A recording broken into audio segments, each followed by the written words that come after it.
everybody, and welcome to Storm Reads. And today I'm going to talk about my worst books of 2020. Thank goodness there wasn't a whole lot, but I did read some downers this year, and some of them I put in the worst, and then some of them are in the disappointed, but they were all pretty downers. The one of them that I'm going to talk about is Clowns vs. Spiders by Jeff Strand, and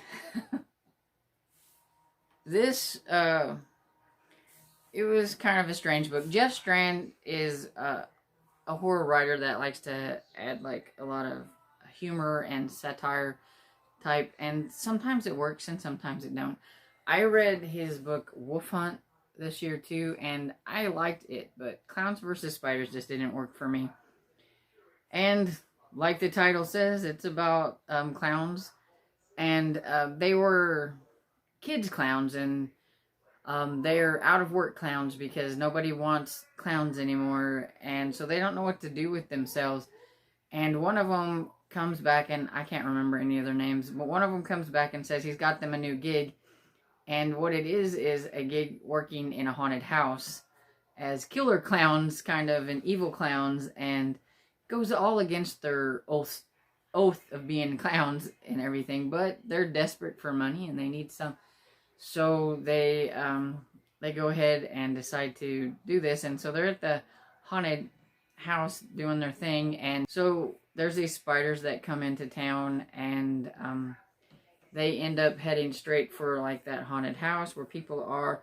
Some people think that they're mechanical spiders at first and think that's all part of the haunted house thing until they start getting bit and dying and finding out that they're not quite the mechanical spiders. So then you've got these clowns that are trying to protect themselves and protect everybody else that's in there, and trying to kill the spiders. And I thought it was really boring, and I just didn't like it. It just didn't hit the mark for me. I know some people enjoyed it, but I listened to this, and I don't know, it didn't grab me. It didn't hold my attention. I think I probably could have quit listening to it, and I wouldn't have cared if I would have picked it back up. It just wasn't very good for me. One thing I've noticed that on my worst books is mostly horror, except for one. So, yeah, I think this year I'm reevaluating how much I enjoy horror, because I'm thinking that, I don't know, a lot of the books that I read this year that were horror books, either I just read books that I didn't really care for, or maybe I'm not in the mood for horror much anymore. I don't know. But the book I'm going to talk about next, me and my friend Barb, we started buddy reading this at the end of last year, and then we finished it at the beginning of this year. So I'm going to go ahead and include it because it is a humongous book, and probably one of the bad things is we read the revised edition where it got added pages to it, and I think we may have enjoyed it a little more if it wasn't so big. But yeah, this is a lot of people's favorite Stephen King book, and so I'm sure some people are going to be like, what? But, you know, me and my friend we both didn't like it. So I'm not the only one. But we read Stephen King's The Stand, and this thing bored the heck out of me. It was so bad. And the thing is I remember really enjoying this as a teenager. And I had the, like, of course, the first version of it where it wasn't so thick. But this thing is like 1,152 pages. And I know, like, the original one, I think, was like 800. So there was a lot of crap in here that didn't need to be in here. I think it would have been fun. There's even the thing at the beginning of this that says it's by Stephen King, that says to be read before purchase. And it says if you've read The Stand before, that you might not want to pick this one up. But, I mean, it'd been so long since I'd read The Stand that I really didn't remember a whole lot about it, so I figured I'd be okay. But it just really bored me. It's in a post-apocalyptic tale about a group of people who survive this virus called Captain Trips, and it's about good versus evil. You have Mother Abigail, who is for the good, and people are having dreams about her and how they should go to like Nebraska, and so that's where all these people start heading. But then you also have the Dark Man, who, if you're having, some of them are having dreams about him and are going to where he's at. And then you've got spies in the mix of the good guys and the bad guys. And you've got a main set of characters, and then you have a bunch of others. And some of the characters I enjoyed reading about more than others. I really hated Larry Underwood. I couldn't stand that man, and I hated reading about him. I couldn't stand Harold. He was a horrible character, and I hated when I had to read about him. But Stu Redman was my favorite character, and Nick, and I can't remember his name, but he was the mentally handicapped person, and he spelt everything with M-O-O-N. That spells whatever. It doesn't just spell moon, it spelled everything. And he's one of my favorite characters, and there was just a whole bunch of them that I liked, but there were the ones that I didn't like, and it was a lot of just them traveling and day-to-day stuff as they traveled. It's just not the kind of book that I care to read, I guess. Not nowadays, anyway. It bored me to pieces. I do like this edition because in this edition, it has illustrations in it, which were pretty cool. And everything. It had some really cool illustrations. I like this one. It was kind of spooky with the rats. But, yeah. But overall, it just was not a good book for me. And the next book that I'm going to talk about is The Rue by Alan Baxter. And the best thing about this book was the killer kangaroo. And I think this was just kind of a spoof off of a Twitter that the author was involved with and everything. And he just decided to write a book about it, because my friend, we buddy read this one too, and she had a hard time with this one because some of the characters were real people, because I guess it was some of what the author talked about and everything, and since she followed him, she kind of knew the people, and so it kind of kept bringing her a little bit out of the story. But I didn't follow that stuff, so I didn't have a problem with that kind of thing. But I mean, it's set in Australia, in the outback, and people in this town, they just keep going missing, and they're like, what in the world's going on? And some people are saying that they've seen this giant kangaroo, and some people are like, oh, you guys are, messing with me. But there is, it's this really giant, I mean, like 8-foot kangaroo, I think it was. Like it was a huge giant kangaroo, and it just would just kill anybody in its path. It was a very rampaging killer kangaroo, and those parts were kind of cool. But the story in itself was just not all that great. There wasn't much through the plot. I bet if you took out the F word out of the book, it would have been a short story. That's like, I mean, it's like he was trying to hit a word count, and he put the F word in there every which way you could think of, and that's just not something that I care to read about.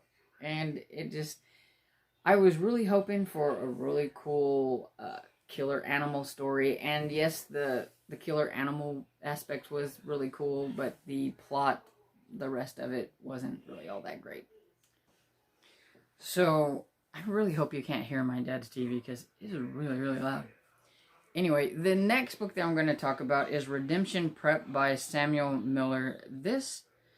It was just really bad. It says Twin Peaks meets Riverdale in this twisty atmospheric mystery from critically acclaimed author of A Light Too Bright, about the search for a search for a missing girl at elite prep school. Everyone knows Emma, Nisha, her best friend, Aiden, her basketball star boyfriend, Evan, her shadow, following Emma's every move. Emma stands out, which is hard to do at Redemption Prep, a school where every student has been handpicked to attend a remote campus in the forest of Utah. So when she goes missing in plain sight during mass, everyone notices. Everyone becomes a suspect, especially at the school with so many rules. Don't skip mass, don't break curfew, don't go into the woods. And yeah, it's a story that takes place in like the POV of the friend, the boyfriend, and Evan, her shadow, who follows her everywhere and everything. And so you get like glimpses of what happened and everything. And at first it had the potential to be a pretty decent actual story. I was really into the mystery of what happened. Was maybe she not quite as a good a girl as everybody thought she was, and all that kind of stuff. And then the ending happened. And it turned out to be something totally bizarre and out there, and maybe that's where the Twin Peaks thing comes in, but it just didn't work for me. It turned what I might have given like 3 stars into like 2 stars. It didn't work. I like I said, I was really into it. Like, I'm usually hit or miss with young adult mysteries, but I was really liking it, and it was fairly fast paced, and I was really into it. And then then the ending happened, and no, it didn't work. I mean, I don't even think it has gotten very good reviews overall. Let's see. Yeah. It has a 2.8 star rating on Goodreads, so I'm not the only one that didn't enjoy it. And it has 108 reviews, so yeah, it wasn't good. And I'm pretty sure a lot of people probably enjoyed it up until the ending. The ending killed it. I don't know what the author was thinking whenever he made that choice, but I didn't like it. The next one, I think I am of the unpopular opinion when it comes to this. And I am actually lumping 2 books together because they're from the same author. Dresden, stop that. Sorry. And that would be The Only Good Indians and The Night of the Mannequins by Stephen Graham Jones. Can't pronounce it. I really wanted to like both of those, and I didn't. I think it's his writing style. I know everybody gushes over The Only Good Indians. I know a lot of people have that on their favorite books and everything. And I buddy read this with my friend, and she absolutely enjoyed it too. I think she gave it like 4 stars, where I gave it 2 stars. And I was really, that was lenient for me. I could have probably went lower. I just didn't, it didn't grab me. It was so boring. It was, I guess, more of a literary horror, and maybe I was supposed to find something, enlighten me about something. I don't know, but it was boring. There wasn't even hardly any horror to it. It was about 4 Native Americans who did something when they were younger, and it was coming back to bite them, like, I think it was like 10 years later, and it had to do with an elk and some kind of folklore that they had about it, and a spirit and elk. I don't know. I didn't care about any of the characters, and I just didn't like it. There's not a whole lot I can say about it, except for that I didn't like it. It bored me, and it was hard for me to get through, and I almost DNF'd it, but I kept going because my friend promised me that it was going to get better, and it didn't. The same with The Night of the Mannequin. Even it was a short story, and I think I went into that hoping that it was going to be something else, and it wasn't. And I probably should have known, since it was from the same author, that it wasn't going to be what I thought it was going to be. And I was very disappointed in how it went, and especially whenever I figured out what was happening, which I can't really talk about without spoiling it because it was a short novella. But there just wasn't a whole lot of mannequin going on. I can just say that, but I don't know. And some people liked how it went and everything, and I guess I was just hoping for something different. And I think with those two books, I have decided that he's just not an author for me, so I probably won't be trying any more of his books. Then the next one is The Funhouse by Owen West. I wanted to like this, and this is AKA Dean Koontz, and it's probably one of his early works. It's from the 70s. It was before he decided he wanted to be called Dean Koontz. Oh, it's from 1980. And he went by several different people whenever he first got started. And maybe that's a good thing, because I've read 2 books of his from his alter egos, and I haven't liked either one of them. But I liked some of the ones that he has his own name on. So maybe it was a good thing that his earlier works got covered up by a different name. Anyway, this one is about...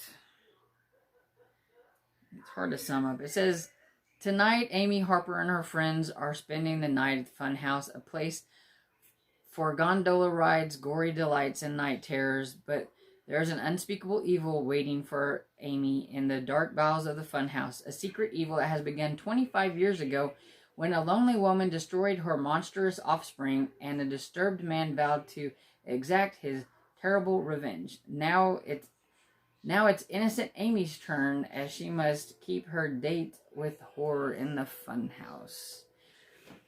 And yeah, it's about what happened a long time ago. In the beginning of it, it's about this lady who has a baby with the guy that works the Funhouse, and I can't remember his name, but he's very strange and everything. And their kid is, he was kind of like a devil child or something. And so, yeah, she murders her offspring, and he is very upset about it. And he says that, he's going to get back at her. So here it is many, many years later, and she has her own other kids, and she's left him and, gone on with her life. And now Amy is a teenager.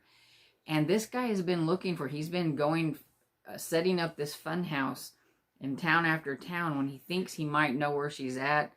And he keeps, trying to hunt for her, because he knows that she has a child, and he knows that eventually he's going to be able to find this child.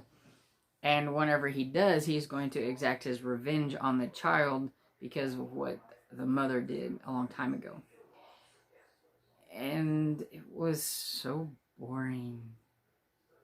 Just so boring.